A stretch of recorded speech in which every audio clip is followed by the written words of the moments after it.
America's push to move faster to green energy is compounding stress on the current system and creating a new brand of energy crisis in the U.S. Scott Thuman reports on the growing power problem. Late July, in the northern tip of Michigan, the sun-fed harvest from these trees helps make this the self-declared cherry capital of the world. But before the fruit can be processed down these lines, it needs to be kept cold, very cold, requiring a lot of electricity. Some created at this on-site solar farm, much more coming down these transmission lines. Having reliable power is vital for the crop, and it's what keeps Rachel Johnson, a member relations manager at the aptly named Cherryland Electric Co-op, awake at night.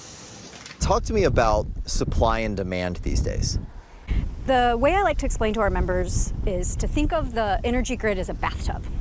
And essentially we're filling that bathtub with a low flow faucet, and at the same time we've pulled the drain on the bottom.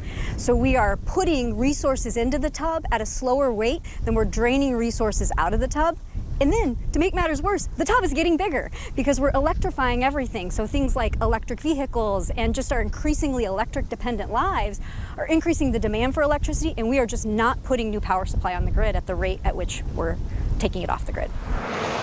So urgent a problem that all summer, much of this area was considered at risk of so-called rolling blackouts, targeted, deliberate power outages in certain areas. A couple of hours away from the cherry factory is the Alpine Power Plant, one of the newest, cleanest, and most efficient in the region, where giant jet turbines are fed by natural gas. This is a real workhorse. A system like this one can provide power for about 100,000 customers. The problem, some say, is there just aren't enough of these out there.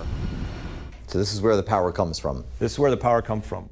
Eric Baker runs the Wolverine Power Cooperative, operating this power station and several others across northern Michigan. Do you think Americans should expect more blackouts? Yes. Does that scare you? Yeah, it does. And it almost offends me. I'm a career utility planner. This is what I've grown up doing in this industry for 30-some years, is in some way planning for transmission or generation to bring reliable and affordable power to our rural customers. And so, yeah, it bothers me a great deal. What bothers Baker and many others in the power generation business is switching off older coal and nuclear plants like this one in southwest Michigan that closed earlier this year. They say it's leaving a power gap that renewables can't yet fill. I think more and more wind and solar is a good idea. Where it's challenging is when it gets to the margin of the assets that we need to keep the lights on, because we don't have a technology that can store energy today, and I don't think we will in a decade, and I don't know that we will in 2 decades, have a meaningful storage technology that can collect power today and discharge that over several days in the future. But the pace of change is accelerating, with the White House encouraging the move away from older, dirtier options. Just 15 years ago, America generated more than half its electricity from coal-fired plants.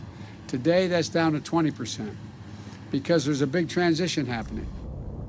Some states that built their economies on fossil fuels are leading the way in wind and solar.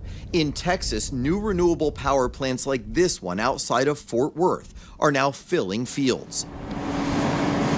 At the same time, crews are planting utility poles and hoisting lines as old farmland sees suburban spread. But despite its leading role in both old and new energy, the Lone Star State has also built a reputation for power problems. Mid-June in Texas and dangerous heat already turning. This past summer, high heat had grid operators here pleading for people to adjust thermostats and lower demand. And just 2 winters ago, in a rare cold snap, blackouts spread like wildfire, leaving residents powerless for days. The emergency was blamed for 249 deaths and led to protests in the state capital, Austin. No more coal, no more oil. It's a failure of leadership. Adrian Shelley, the Texas director of Public Citizen, a progressive advocacy group, accused regulators and lawmakers of repeatedly failing to plan ahead.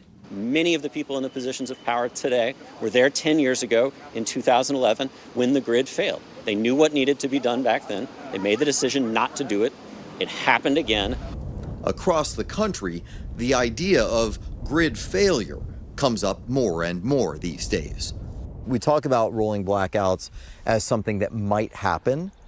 You say it's not a matter of if, but when? The risk is only going to increase over the next few years if we don't fix that core problem of increasing the amount of new electric generating resources on the system in order to meet the growing demand for electricity.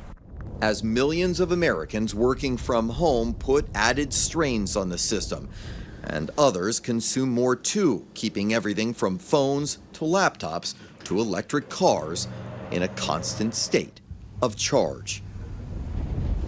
So do people think the billions of tax dollars that the Biden administration plans to spend on the grid, which a lot of people say is needed, will solve this problem?